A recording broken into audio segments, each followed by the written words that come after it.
அல்லேலூயா. இன்றைய தலைப்பு சமாதானத்திலிருந்து வெற்றிக்கு செல்லும் வாழ்க்கை. நம்ம சமாதானமா இருந்தால் மட்டும்தான் சில வெற்றிக்கு நம்ம செல்ல முடியும். அல்லேலூயா. உங்க வாழ்க்கையில உங்க குடும்பங்கள்ல தனிப்பட்ட முறையில நீங்க சமாதானம் உங்களுக்குள்ள தனிப்பட்ட முறையில இல்லைன்னா நீங்க எந்த ஒரு பலனையும் பார்க்க முடியாது. அல்லேலூயா. நீங்க எந்த ஒரு காரியத்தையும் நீங்களால அதை ஒரு பூர்த்திப்படுத்த முடியாது. அந்த சமாதானம் இல்லாத காரியம் அதை நிறைவுபடுத்தாது. எந்த காரியமே எடுத்துனீங்க, சமாதானத்திலிருந்து வெற்றிக்கு செல்லும் பாதை எப்போ நீங்க சமாதானமா இருக்க தெரியுங்களா? நீங்க ஆண்டவரோடு இருக்கும்போது மட்டும்தான் சமாதானமா இருக்க முடியும். நம்ம ஆண்டவர் சமாதானத்தின் தேவன். அல்லேலூயா.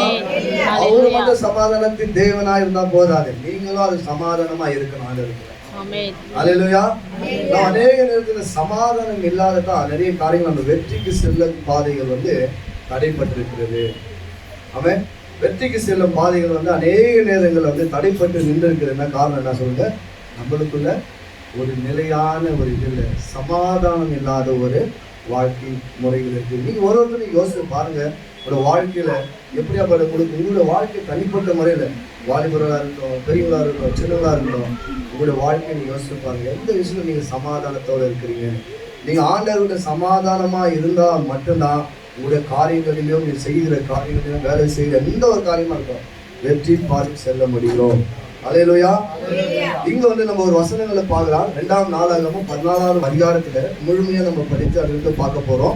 ஆசா என்பது யூதாவின் நல்ல ராஜாக்களின் ஒருவராய் இருந்தார். ராஜாக்கள்ல ஒருவராய் இருந்து 10 வருஷம் அந்த தேசத்துல ஒரு அமைதல் நிலவப்பட்டது. அமைதல் உண்டானது இஸ்ரேல் ஜனங்கள்ல. எப்படி அவ்வளோ ஒரு காரியங்க.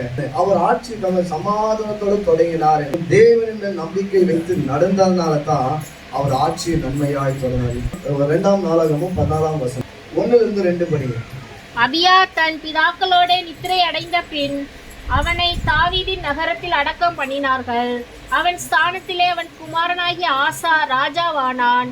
இவனுடைய நாட்களில் தேசம் 10 வருஷம் மட்டும் அமெரிக்கையாய் இருந்தது. ஆசா தன் தேவனாகிய கர்த்தரின் பார்வைக்கு நன்மையும் செம்மையுமானதை செய்தான். அல்லேலூயா. அவன் நன்மையும் செம்மையானதை செய்தான் கர்த்தருடைய பார்வைக்கு. அவர் நன்மையும் தேவனுக்கு முன்னால எல்லா விஷயத்திலும் தேவனை கேட்டுதான் காரியங்கள் செய்வார். எப்படிங்க இந்த வசன கீழே நீங்க படிக்க பார்க்கும்போது அவர் கர்த்தரின் பார்வைக்கு நன்மையும் செம்மையானது செய்தார். ரொம்ப பரிபூர்ணமான காரியங்களை அவர் செய்து வந்தார் ராஜா. அதனால பார்க்கும்போது கடந்து பார்க்கலாம். 3-4 கூட படிங்க. அந்நிய தேவர்களின் பலிபீடங்களையும் மேடைகளையும் அகற்றி சிலைகளை உடைத்து விக்கிரத்தோப்புகளை வெட்டி தங்கள் பிதாக்களின் தேவனாகிய கர்த்தரை தேடவும் நியாயப்பிரமாணத்தின்படி கற்பனையின்படி செய்யவும் யூதாவுக்கு கற்பித்து யூதாவுடைய எல்லா பட்டணங்களிலும் இருந்து மேடைகளை விக்கிரங்களை அகற்றினான். அவனுக்கு முன்பாக ராஜ்யம் அமெரிக்கையா இருந்தது. அல்லேலூயா. அவனுக்கு முன்னால ராஜ்யம் அமெரிக்கையா இருந்ததுன்னா ரொம்ப அமைதியா இருந்தது, பிரச்சனைகள் இல்லாத. அவர் நம்பிக்கை மட்டும் இல்ல, அவர் சுத்திகரிப்பை செய்தார். எதை சுத்திகரிப்பு செய்தார்? அவரையே சுத்திகரிப்பு செய்தார் என்று சொல்றாரு. இன்னொன்னு பார்க்கும்போது கூட தேசங்கள் எல்லாம் தேசத்திலேயே தேவனை பார்க்கும்படி தேவனை திருப்பினார் என்று வசனம் சொல்லுறீங்க. ஏன்னா இதுதான் ஆசாவுடைய முழு கோலா இருந்தது, உறுதியா இருந்தது. எப்படின்னா அவர் தேசத்தை திருப்பி பார்க்க, ஆண்டவரே திருப்பி பார்க்க. அல்லேலூயா. இன்னைக்கு 5 காரியங்கள் நம்ம பார்க்க போறோம். தேவனுக்கு பிடித்த நடக்கை. நீங்க தேவனுக்கு பிடித்த நடக்கையா இருக்க வேண்டும். நீங்க விசுவாசியா இங்க உட்கார்ந்து போயிட்டு இருந்தா எல்லா வாரமும் இப்படிதான் உட்கார்ந்து போயிட்டு இருப்போம். உங்களுடைய நடக்கைகளை நீ தேவனுக்கு பிடித்தபடி கொண்டு வரணும். அல்லேலூயா. இந்த நடத்தை தான் தேவனுக்கு. ஒரு நடத்தை எவ்வளவு முக்கியம் சொல்லலாம் பாருங்க. ஒரு நடத்தை, ஒரு குடும்பத்துல ஒருத்தனுடைய நடத்தை சரியில்லைன்னா எப்படி எல்லாம் பேசுவாங்க. இந்த நடத்தை ரொம்ப ரொம்ப முக்கியமா இருக்கு. நடத்தைன்னா தெரியுமா? எவ்வளவு பேருக்கு தெரியும் நடத்தை? ஒரு ஆணா இருக்கட்டும், பெண்ணா இருக்கட்டும், அம்மாவா இருக்கட்டும், தங்கச்சியா இருக்கட்டும், யாரெல்லாம் இருந்தங்க, உங்க நடத்தை சரியில்லைன்னா ஜனங்கள் ஏல பேசுவாங்க. உங்க நடத்தை சரியா இருக்கணும். யாருக்கு முன்னால? தேவனுக்கு முன்னால நடத்தையை சரியா நீங்க பயன்படுத்தினா மட்டும்தான் நீங்கள் வெற்றியின் பாதையை செல்ல முடியும். அல்லேலூயா. எவ்வளவு பேர் சொல்றீங்க நம்ம நடத்தி தேவனுக்கு பிடித்ததுமே நடக்க நீங்க போக போறேன்னு சொல்லி. ஆமென். இந்த உண்மை தாங்க தேவன் எதிர்பார்க்க.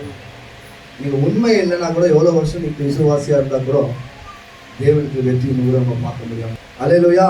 ரெண்டாவது வந்து நம்ம 3:5 என்ன சொல்றீங்க, அந்நிய தேவர்களின் பலிப்பிடங்களையும் மேடைகளையும் அகற்றி சிலைகளை உடைத்து ஆவிக்குரிய விக்கிரகங்களை நீங்க உடைக்கப்பட வேண்டும். யூதா ராஜா பாருங்க, அவருடைய கற்பனைகள் படி செய்ய யூதாவுக்கு கற்பித்தார். யாரு? ஒரு ராஜா. இன்னைக்கு நம்முடைய குடும்பங்கள் நம்ம பெரியவர்களா இருக்கிறோம், தந்தை தாயா இருக்கிறோம். இன்னைக்கு சொந்த குடும்பங்களை நீங்க கற்பிக்க வேண்டுமா இருக்கிறது ஆண்டவருடைய காரியங்களை. அல்லேலூயா. நமக்கு ஆவிக்குரிய விக்கிரகங்களை நாம் இன்னைக்கு அகற்ற வேண்டும். ஆவிக்குரிய விக்கிரகங்களை அகற்ற வேண்டும். எந்த காரியம் சொல்லலாம்? உலக ஆசை, பணம். அல்லேலூயா. பணம், பெருமை, இன்னும் வந்து பொறாமை, இன்னொன்று வந்து என்னங்க நம்முடைய பாவங்கள். அல்லேலூயா. எவ்வளவு பேர் விசுவாசிக்கிறீங்க? அந்த பணமே நம்மளுக்கு கடவுளா இருக்கக்கூடாது. இங்க வந்து பேச வந்திருக்கிறேன். நீங்க பணம் சம்பாதிக்கிறது நான் சொல்ல வரல. பணமே உங்களுக்கு முக்கியத்துவம் இருக்கக்கூடாது, தேவன் முக்கியமா இருக்கணும். அல்லேலூயா. கண்டிப்பா அந்த பெருமைகள் ஆண்டவரிடத்துல கண்டிப்பா அது உடைக்கப்பட வேண்டும். ஏன்னா இந்த சவுல் ராஜா கூட அவரு காரியங்களை சவுல் விழுந்தாரு தெரியுதா? பெருமை ஒரு கீழ்ப்படியாத குணத்தினால கீழே விழுந்தார். அல்லேலூயா. இன்னும் வந்து பொறாமை. நம்ம எப்பவுமே இந்த பொறாமை படாததுக்கு ஒரு வழி சொல்லுங்களா? நம்மளோட கொஞ்சம் கீழே இருக்கிறவங்களை நம்ம பார்த்து வாழ்ந்தா நம்மளுக்கு பொறாமையே இருக்காது. இன்னும் வந்து பாவம், பெரிய பாவம் சின்ன பாவம் அந்த பாவம் இல்லைங்க. நீங்க உங்களுடைய பாவங்களை வந்து நீங்க வந்து அறிக்கையிட்டு அதுல இருந்து வெளியே வரணும். அல்லேலூயா. நீங்க ஆண்டவருடைய வெற்றி பாதை உங்க வீட்டுல பாக்கணுமா, பிள்ளைங்களை பாக்கணுமா, குடும்பத்துல பாக்கணுமா, நீங்க ஒரு சின்ன பேப்பர் எடுத்து இந்த விஷயங்களை ஒரு பேப்பர் எடுத்து நோட் பண்ணி எழுதிட்டு நீங்க வச்சு நீங்களே படிச்சு நீங்களே அதை கீழ்ச்சி போட்டு ஒரு ஜெபிங்க. ஆவிக்குரிய சுத்திகரிப்பு தேவனோட நெருக்கத்தை கொடுக்கிறது. எப்படி சுத்திகரிக்கணும்? 2 காரியங்களாம் விட்டு வளரும் போது ஆவிக்குரிய வாழ்க்கையை சுத்திகரிப்பு. 3வது சாந்தி காலத்தில் கட்டுப்பாடு. 6-7 படிக்கலாம். கர்த்தர் அவனுக்கு இளைப்பாறுதலை கட்டளையிட்டதினால் அந்த வருஷங்களில் அவனுக்கு விரோதமான யுத்தம் இல்லாதிருந்தது. தேசம் அமெரிக்கையா இருந்தபடியினால் யூதாவிலே அரணான பட்டணங்களை கட்டினான். அவன் யூதாவை நோக்கி, தேசம் நமக்கு முன்பாக அமர்ந்திருக்கையில் நாம் இந்த பட்டணங்களை கட்டி அவைகளுக்கு அலங்கங்கள், கோபுரங்கள், வாசல்கள் உண்டு பண்ணி தாழ்பால் போட்டு பலப்படுத்துவோமாக. நம்முடைய தேவனாகிய கர்த்தரை தேடினோம். தேடின போது சுற்றிலும் நமக்கு இளைப்பாறுதலை கட்டளையிட்டார் என்றான். அப்படியே கட்டினார்கள். அவர்களுக்கு காரியம் வாய்த்தது. அந்த சமாதானத்தின் நேரத்துல கூட சில கட்டுப்பாடுகள் நம்ம பண்ணிக்கொள்ள வேண்டும். ஆவிக்குரிய வாழ்க்கை சொந்த முயற்சினால் நீங்க கட்ட வேண்டும். ஏன்னா இதுதான் ஆவிக்குரிய வெற்றி பாதை நடத்துகிற காரியமா இருக்கிறது. நம்ம வளர்ச்சி என்பதற்கு வாய்ப்பு கொடுக்கணும். யார்கிட்ட? நம்ம வளர்ச்சியை காட்டணுங்க. யார்கிட்ட காட்டணும்? ஆண்டவர்கிட்ட காட்டணும். நீங்க வளர்ந்து கொண்டே வரீங்க. அல்லேலூயா. வளர்ச்சிக்கு வாய்ப்பை கொடுக்கணும். ஏன்னா இதுதான் முக்கியமா இருக்குது. சாந்தி காலத்தில் ஒரு கட்டுப்பாடு. நோவா கூட ஒரு சாந்தி காலத்தை வந்து ஆண்டவர் சொன்னார், இந்த உலகத்தை வந்து பட்ட தேசத்தை அழிக்க போறேன் சாந்தி காலத்துல. யாருக்கு? நோவாக்கு. நீ ஒரு படகு ரெடி பண்ணு. அவர் அதே மாதிரி கட்டி படகு ரெடி பண்ணாரு. அவர் சொன்னவரை கீழ்படுவதற்கு அவர் தேவனோடு ஒரு கட்டமைப்பு பாதுகாப்பு மாதிரி பண்ணி அவர் கேட்டு அந்த சாந்தி காலத்துல ஒரு படகு கட்டினார். மழை வரும்போது ஜலபசி எல்லாரும் போயிடுச்சு. ஆண்டவர் சொன்ன ஒரே ஒரு மட்டும் நிலைத்திருந்தால் குடும்பங்கள் நிலைத்திருக்கப்பட்டது.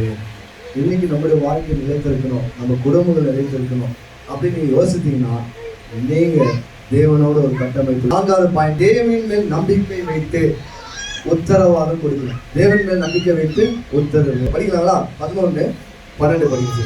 ஆசா தன் தேவனாகிய கர்த்தரை நோக்கி கூப்பிட்டு, கர்த்தாவே, பலமுள்ளவனுக்காகிலும் பலனற்றவனுக்காகிலும் உதவி செய்கிறது உமக்கு லேசான காரியம்.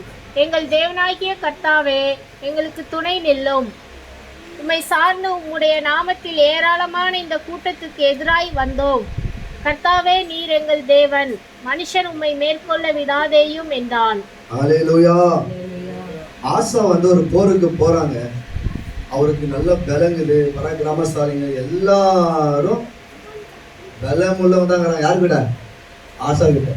அவருக்கு ஜெயம் எப்போதும் இருக்கிறது. இங்க புரிஞ்சுக்க ஒரு பாயிண்ட், ஆண்டவர்கிட்ட அவருக்கு எப்போதும் அவருக்கு பலன் இருக்கிறது. ஆனா இங்க பார்க்கும்போது அவர் அப்ப கூட அந்த நேரத்துல வந்து அந்த போருக்கு போறதுக்கு முன்னாடி கூட ஆண்டவரே என்னை பலப்படுத்துங்க. இன்னைக்கு நம்ம பலம் இல்லாத கூட எவ்வளோ நம்ம பலனா காட்டிக்கணும். ஆமாவா இல்லைங்களா? நீங்க பலன் இல்லாத நேரத்துல கூட ஆண்டவர் பலன் கொடுத்திருக்கிறார். பலன் இல்லாதவருக்கு ஆண்டவர் பலன் தரார். எவ்வளவு பேர் விசுவாசிக்கிறீங்க? அல்லேலூயா. வெற்றி தருவர் யாருங்க நம்மளுக்கு? கர்த்தர். யாத்திராகமம் 14 சொல்லுது, நீங்க சும்மா இருப்பீர்கள். அல்லேலூயா. மோசே சும்மா தான் இருக்கணும். நீங்க எதுவுமே பண்ண முடியாது. உங்களால உங்க பிரச்சனை மேற்கொண்டு வர முடியாது. அம்மா ஐயாமார்களே, உங்க பிரச்சனைகளை நீங்க மேற்கொண்டு உங்க முயற்சினால வர முடியாது. நீங்க சும்மா இருக்கணும். ஆண்டவர் இன்னும் உங்களுக்கு வசனம் பண்ணுவார். அல்லேலூயா.